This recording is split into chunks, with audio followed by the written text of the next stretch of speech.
শেখ হাসিনা সহ 3 জনের যে বিচার প্রক্রিয়া শুরু হয়ে গেল সে সম্পর্কে chief prosecutor advocate Mohammad Tajul Islam briefing করছেন। আমরা সরাসরি চলে যাচ্ছি সেখানে। সাংবাদিক বন্ধুগণ, আপনারা যারা কোর্টে উপস্থিত ছিলেন তারা সবাই শুনেছেন এবং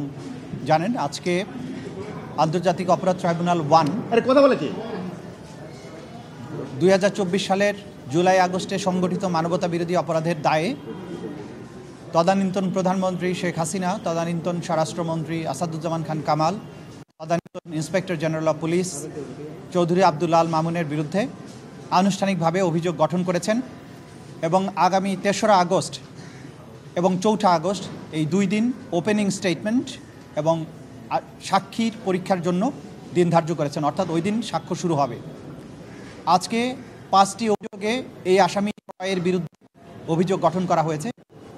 চার্জ নাম্বার 1 হচ্ছে তদানীন্তন প্রধানমন্ত্রী শেখ হাসিনা 2024 সালের 14 জুলাই গণভবনে একটা সংবাদ সম্মেলনে আন্দোলনরত ছাত্রছাত্রীদেরকে রাজাকার এবং রাজাকারের বাচ্চা তাদের বিরুদ্ধে তাদেরকে নির্মূল করার জন্য যে উস্কানিমূলক বক্তব্য দিয়েছিলেন তারই ধারাবাহিকতায় গোটা বাংলাদেশ জুড়ে নিরস্ত্র নিরীহ প্রতিবাদকারী ছাত্র জনতা, যে সিভিলিয়ান ছাত্র জনতা, তাদের উপরে যে আক্রমণ শুরু হয় সেই আক্রমণের ধারাবাহিকতায় বাংলাদেশে প্রায় 1,500 ছাত্র জনতাকে হত্যা করা হয়, প্রায় 25,000 ছাত্র জনতাকে আহত করা হয়, যাদের মধ্যে অনেকে চিরস্থায়ীভাবে অন্ধত্ব বরণ করেছেন, অনেকে চিরস্থায়ীভাবে অঙ্গহানির শিকার হয়েছেন এবং এছাড়াও বিভিন্ন অমানবিক ঘটনার মাধ্যমে এই মানুষদের উপরে অত্যাচার করা হয়েছে, ইনহিউম্যান অ্যাক্টস করা হয়েছে। সেই তার যে ইনসাইটমেন্ট উস্কানিমূলক বক্তব্যের দায়ে এবং সেই বক্তব্যের প্রেক্ষিতে সারা দেশব্যাপী হোম মিনিস্টার আসাদুজ্জামান খান কামাল এবং আইজিপি চৌধুরী আব্দুল আল মামুনের নেতৃত্বে সারা দেশে সিভিলিয়ান ছাত্র জনতার উপরে যে আক্রমণ পরিচালনা করা হয় সেই অভিযোগে প্রথম চার্জটি গঠন করা হয়েছে। স্বাস্থ্যকর অল টাইম ফ্যামিলি কেক, সব সময় অল টাইম হেলদি লাইফ। দ্বিতীয় চার্জটা ছিল গণভবন থেকে শেখ হাসিনা 14 জুলাই তারিখে ঢাকা বিশ্ববিদ্যালয়ের তদানীন্তন ভিসি মাকসুদ কামালের সাথে একটা কথোপকথন এবং 18 জুলাই তারিখে তার ভাতিজা ফজলে নূর তাপসের সাথে আরেকটি টেলিফোন কনভারসেশনে, যেখানে তিনি স্পষ্টভাবে উল্লেখ করেছেন তিনি আইন শৃঙ্খলা রক্ষাকারী বাহিনী এবং সংশ্লিষ্ট বাহিনীগুলোকে সুস্পষ্টভাবে নির্দেশ দিয়েছেন আন্দোলনরত ছাত্র জনতাকে হত্যা করার জন্য, নির্মূল করার জন্য লেথাল ওয়েপন বা মারণাস্ত্র ব্যবহার করে তাদের হত্যা করা এবং নির্মূল করার জন্য, এবং একই সাথে হেলিকপ্টার এবং ড্রোন ব্যবহারের মাধ্যমে দেখামাত্র গুলি করে, যেখানে দেখা যাবে সেখানেই গুলি করে যে হত্যার নির্দেশ দিয়েছেন সেই নির্দেশের কথা তিনি 2টো টেলিফোন কনভারসেশনে উল্লেখ করেছেন এবং তাদেরকে আশ্বস্ত করেছেন আমি এই নির্দেশ দিয়েছি, সুতরাং এই বিক্ষোভ নির্মূল হয়ে যাবে, দমন হয়ে যাবে। আর এই অর্ডার স্বরাষ্ট্রমন্ত্রী আসাদুজ্জামান খান কামাল এবং আইজিপি চৌধুরী আব্দুল আল মামুনের মাধ্যমে সমস্ত বাহিনীগুলোর কাছে কনভে করা হয়েছে, আওয়ামী লীগের কাছে কনভে করা হয়েছে, ছাত্রলীগ যুবলীগের কাছে কনভে করা হয়েছে এবং সেই নির্দেশের আলোকেই দেশব্যাপী জুলাই এবং আগস্টে 1,500 ছাত্র জনতাকে হত্যা করা হয়েছে, 25,000 মানুষকে আহত করা হয়েছে, যাদের মধ্যে চিরস্থায়ীভাবে অন্ধত্ব বরণ, চিরস্থায়ীভাবে অঙ্গহানি সহ নানান ধরনের মানবতা বিরোধী অপরাধ সংগঠন করার দায়ে তাদের বিরুদ্ধে সুপিরিয়র কমান্ড রেসপন্সিবিলিটির আওতায় অভিযোগ গঠন করা হয়েছে।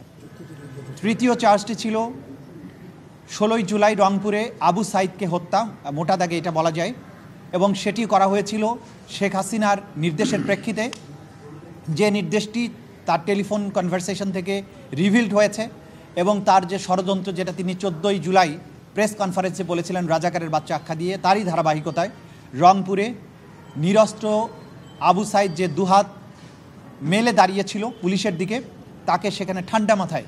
কাছে থেকে পরপর অনেকগুলো গুলি করে তাকে হত্যা করা হয়। হত্যা করার পরে তাকে রংপুর মেডিকেল কলেজে নিয়ে যাওয়া হয় হসপিটালে, সেখানে তার সুরথাল রিপোর্টটা ভুলভাবে তৈরি করা হয় মৃত্যুর প্রকৃত কারণ গোপন করার জন্য। পোস্টমর্টেম রিপোর্ট 4 বার পরিবর্তন করা হয় যাতে করে গুলিতে তার মৃত্যু হয়েছে এই তথ্যটি উঠে না আসে। এই হত্যার চেষ্টা, ষড়যন্ত্র, নির্দেশ এর মাধ্যমে এই আসামিগণ তাদের সুপিরিয়র স্ট্যাটাস ব্যবহার করে রংপুরের পুলিশ প্রশাসন এবং অন্যান্য আইন শৃঙ্খলা রক্ষাকারী বাহিনীকে এবং আওয়ামী লীগ, যুবলীগ এবং বিশ্ববিদ্যালয় প্রশাসনকে ব্যবহার করে সেখানে আবু সাইদকে গুলি করে হত্যা করার মাধ্যমে যে মানবতা বিরোধী অপরাধ করেছেন সেই দায়ে তৃতীয় অভিযোগটি গঠন করা হয়েছে। চতুর্থ অভিযোগটি ছিল 5ই আগস্টে যখন সারা বাংলাদেশ থেকে ছাত্র জনতাকে ঢাকা অভিমুখে আসার জন্য আহ্বান জানানো হয়েছিল, সেই আহ্বানে সাড়া দিয়ে সারা দেশ থেকে ছাত্র জনতা ঢাকা অভিমুখে যখন রওনা দেন, সেই সময় রাজধানীর চানখারপুর এলাকায় পুলিশ এই 3 জন আসামির নির্দেশের প্রেক্ষিতে ঢাকা মেট্রোপলিটন পুলিশ কমিশনারের মাধ্যমে এবং তার অন্যান্য যে সমস্ত পুলিশ অফিসার ছিলেন তাদের মাধ্যমে চানখারপুর এলাকায় বেলা 10টা থেকে 2:30টার মধ্যে 6 জনকে গুলি করে হত্যা করা হয়। তার মধ্যে শহীদ শাহরিয়ার খান আনাস, জুনায়েদ সহ আরও 4 জন, মোট 6 জনকে এখানে গুলি করে হত্যা করা হয়।